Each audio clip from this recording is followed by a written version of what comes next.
My initial thoughts going into the Daytona 500 this weekend is to win, obviously, is goal number one.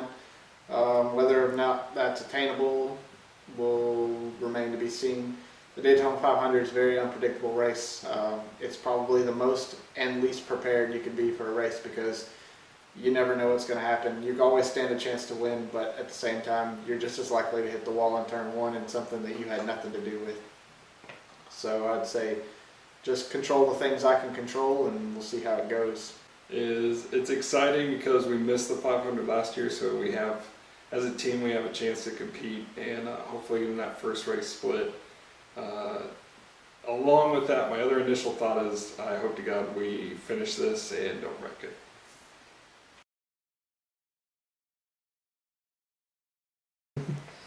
The main difference in the Daytona 24 and the Daytona 500, obviously I'm going to go with the obvious answer, is the Daytona 500 is in circles and the Daytona 24 is much more intricate. But they're both entirely separate monsters. The 24, it's an endurance. It's how long can you pay attention, how long can you stay focused. The slightest mistake in hours and hours and hours worth of work can all be gone. With the 500, it's entirely different because you can be taken out in something that you had nothing to do with at any moment. It's basically playing hot potato with a grenade and seeing when it's going to go off. Are you going to be in it? Are you going to be in the right place at the right time? It's more about understanding the draft and just controlling the things that you can control. The 24 hours, I was a fish out of water. My expertise is definitely the oval races. It's something that I'm just naturally better at. There was a lot more technical aspects to racing the road course at Daytona that is definitely a weakness that I found that I need to work on.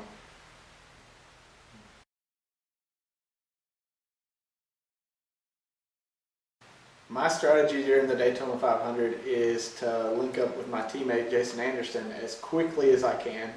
We'll have comms talking to each other, and we know from previous races that we have extremely good communication between the two of us. We work very well together. We understand the draft. I trust him. I know what moves he's going to make. I know what moves he won't make. I know when he'll leave room, and I know when he will go for gaps. I know when I can push. I know when I can be pushed. I don't have to worry about being pushed in the turns and being wrecked. If he's behind me, I know I'm solid. And if I'm behind him, I know that I just keep it pinned to him and he'll take us where we need to go. So my strategy is to link up with him, stay together, get up to the front, and hopefully lead all day long.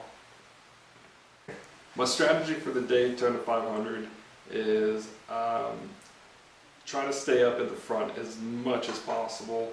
The problems usually happen once you start falling back into the pack. So if I can the solid plan, pretty much everyone's plan is to link up with a friend, push your way up to the front, and just stay there as long as we can.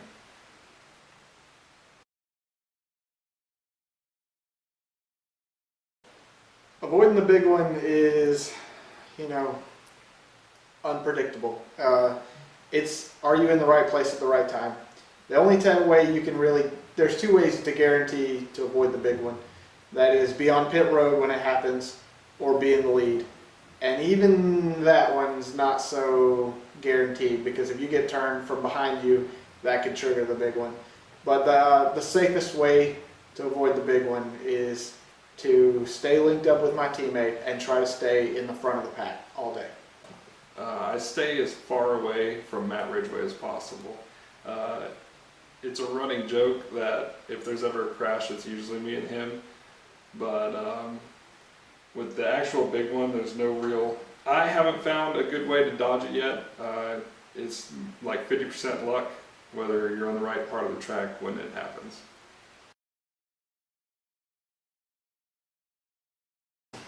The race that I'm most excited to probably compete in, I have to say Le Mans. The close second is the Daytona 500. I'm also looking forward to the Indy 500 and the 24 Hours of Nürburgring I'm really excited about. But Le Mans is just it is the pinnacle of all motorsports. If anybody who's ever been anybody in motorsports has competed at Le Mans, and only the best of the best have ever won it. So definitely the 24 Hours of Le Mans. Pretty much all of them. The big headliners like the Daytona 500, Talladega, Le Mans, all of the 24-hour events. I mean, these are all big milestones, even in the sim world. So the fact that we're able to kind of build up towards those, compete and have solid finishes, I mean, that's the awesome part about this.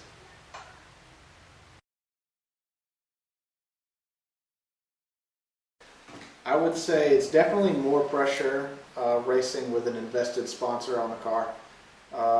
They have taken the ultimate commitment to put faith in you to represent their brand, and it's very humbling, but it's very serious, and you definitely want to do the best you can for them for what they've done for you. It's a lot more pressure in the aspect that, you know, if I have a bad race, it's not just me sulking anymore. It's me kind of letting someone who invested into us down. Even if they don't look at it in that aspect, it's how I look at it, because I failed to create a winning image, not just for our race team, but now for Power Toothpaste.